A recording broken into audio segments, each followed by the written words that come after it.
Joshua Welch, you are a public school teacher in Oregon, and you were running for the Democratic primary for Congress, but you have now withdrawn from that. Essentially, it seems to keep your options open on a third-party run. But I want to get from you, what made you want to run as a school teacher in Oregon, and what made you recently drop out of the race as a Democrat? Thanks, Jordan. It's great to be on. I really appreciate it. So I ran. I got a pretty good life. I'm a public school teacher. I have a couple kids, and my life's going well. But I'm completely disgusted with our corrupt political system.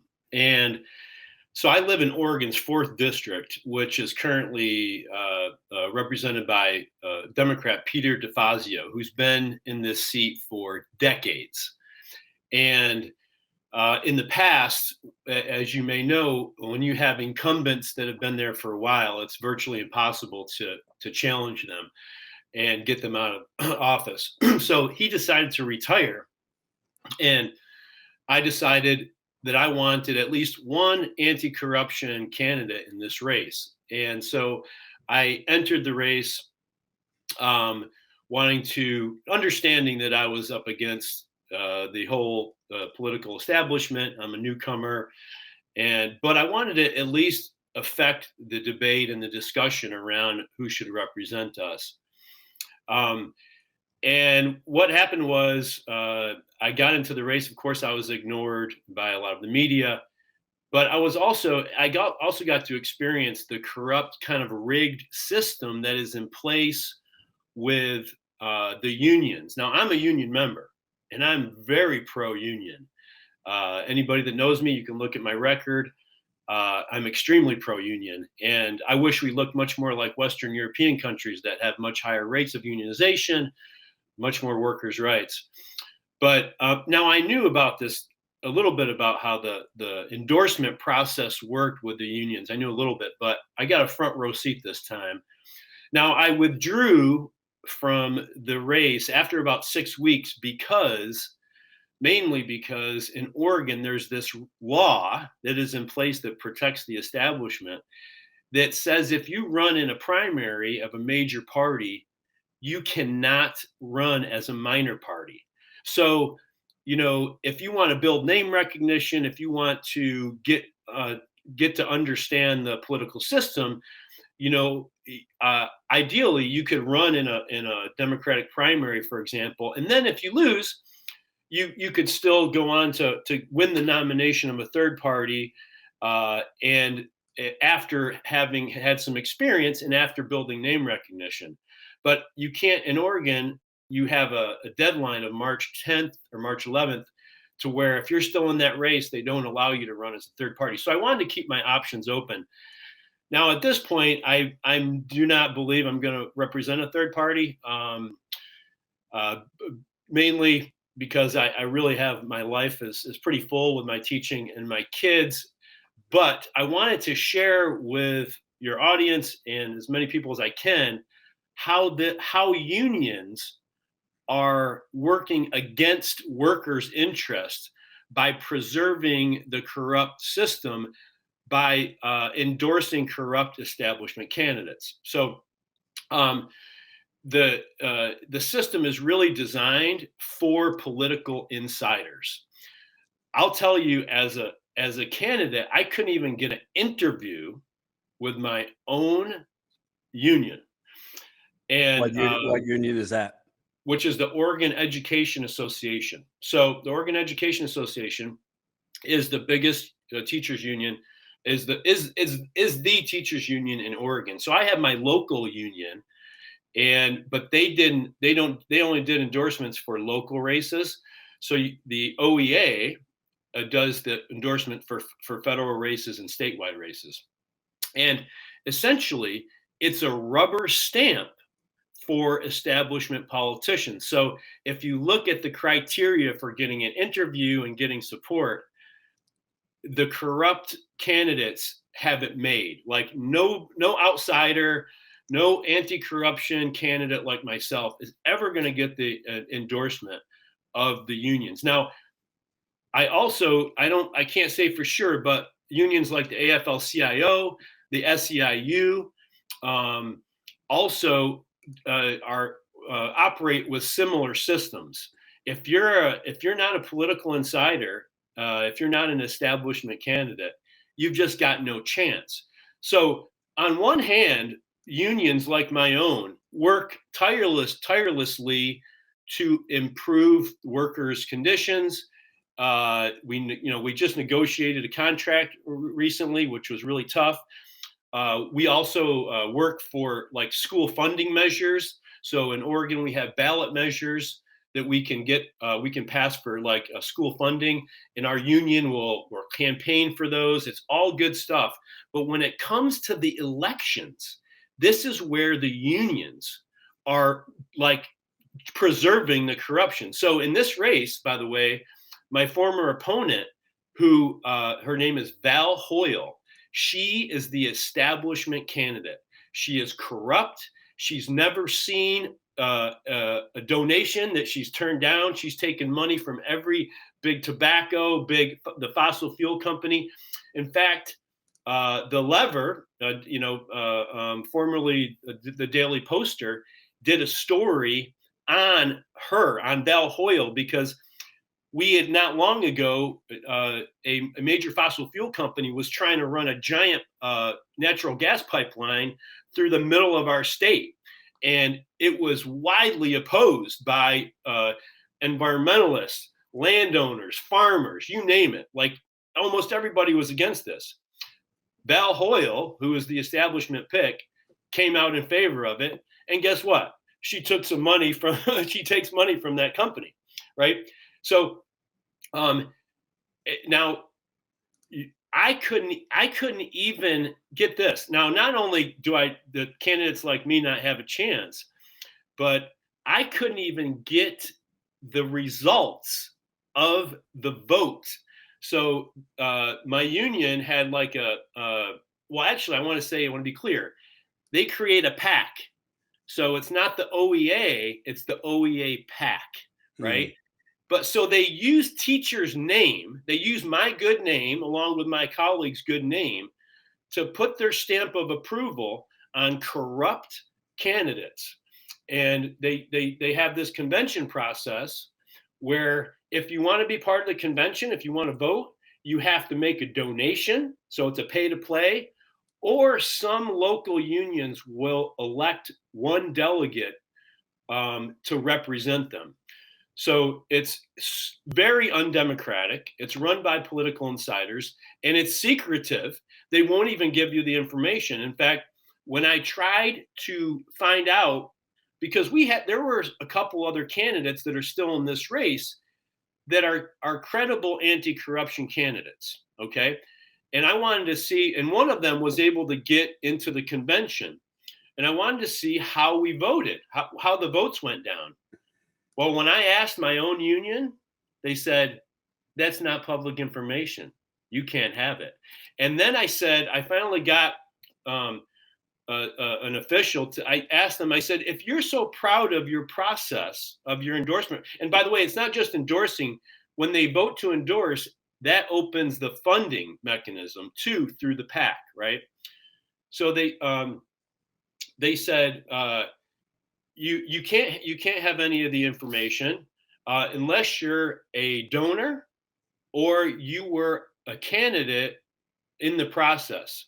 I got in touch with one of the candidates who I believe his name's Andrew Kalloch, and he's a credible anti-corruption candidate. And he said that he also asked for the results of the vote and was denied. And then and when I asked my union, the OEA PAC officials, if you're proud of your process, why aren't you transparent with the public? Why won't you give me the information? And you know what they said? It's in the rules. We can't give out the information.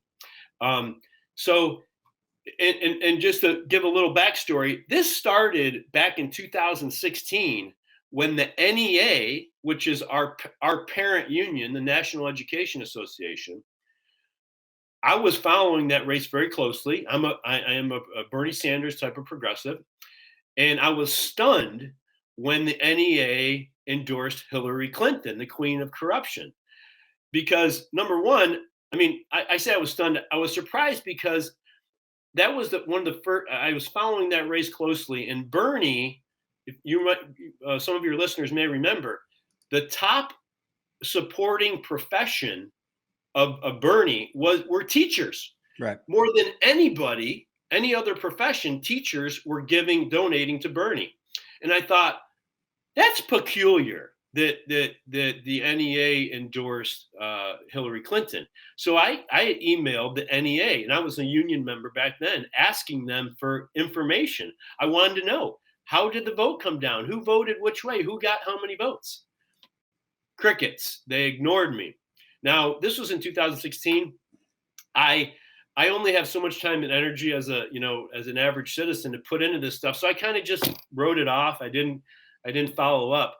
But fast forward to this, more recently, when I got into this race locally here, or for Oregon's 4th district, and experienced firsthand the corrupt, rigged endorsement process of the unions, I just had enough. And in fact, my own union PAC, the OEA PAC, when I tried to get initial information, they wouldn't even respond to my emails. The only thing that got them to respond was when I told them that I'm considering opting out of my dues. Mm-hmm. So, and believe me, I want to pay my dues. I want unions to expand and strengthen, but I refuse to give them my power and my money as long as they are rubber stamping corrupt establishment politicians. And one more point that I tried to make to my union is that it's now the OEA PAC of my union, no doubt they're loaded with Democratic Party loyalists who, when they see their people getting endorsed, they think the system is working well. But unions are made up of not just Democratic Party loyalists, right? We have progressives, we have conservatives, we have independents, we have libertarians, Green Party, all kinds. And so all those union members like me and the ones I just mentioned, they look at this process and they say, my union is not fighting for workers. They're just an arm of the Democratic establishment. Now, what the corrupt PAC or the union, the people that are running the system, what they have going for them is most people are so busy and so involved in their normal lives, they don't know what's going on, right? They don't know how secretive and undemocratic and corrupt it is. So they're getting away with it. So what I'm trying to do now is bring awareness to as many people as I can and as many union members as I can to stop unions from preserving the corruption. Let me ask you, because obviously the unions aren't just doing this on their own. What was your insight or observations in terms of the union's direct coordination with the local Democratic Party to kind of edge you out and basically rig it for your opponent? Well, it's hard. Like I can't say for sure like what kind of coordination or communication goes on, but I know that the way that I was ignored, it was strange. I mean, I'll tell you, I had some weird things happen to me. So first, I tried to reach out to my union, and they were telling me they tried to tell me first that I wasn't even a candidate. Now, I was legally registered at the Secretary of State as a candidate. In fact, as soon as you register as a candidate, I started getting emails from various interest groups wanting me to answer questions about my views, wanting me to participate in candidate forums. In fact, the AFL-CIO, the SEIU, both emailed me questionnaires. But my own union, the Oregon Education Association, I didn't hear anything from. So I reached out to my local union to try to figure that out. Well, the first they're saying, you're not a candidate. I started sending them pages from the Secretary of State's office, like, yes, I am. So they're, okay, you're a candidate. Now now here we'll start the process. And I didn't hear from anybody. Then I heard from somebody from the OEA pack, and then they said again, "Oh no, we just checked. You're not a candidate." By the time I had to send them more information proving that I was a candidate. Again, this is absurd because all these other groups, even journalists, I was getting interviewed by journalists because they were checking the Secretary of State's page for new candidates. So I don't know if somebody in my union was purposefully working to try to keep me out of the process. I don't know, but it certainly seemed like that. Now, they came up with all kinds of excuses at the end, like, oh, we were checking to see, we looked to see who had a PAC, and we didn't look at the actual list. We're really sorry, blah, blah, blah. But as far as the connection between the Democratic Party and the union, I mean, it's very strong because they're always working together here in Oregon. And a lot of the times they're working on important stuff. Like I said, like school funding measures, right? Like that's something we need, school funding. So they've always, people at that level at the Oregon PAC, and same thing with AFL-CIO, SEIU. They regularly are working with Democratic Party officials. Oregon is run by Democrats. We have a supermajority in the House, in our state legislature, and we have the governor's mansion. So we Democrats own and operate this state for the most part.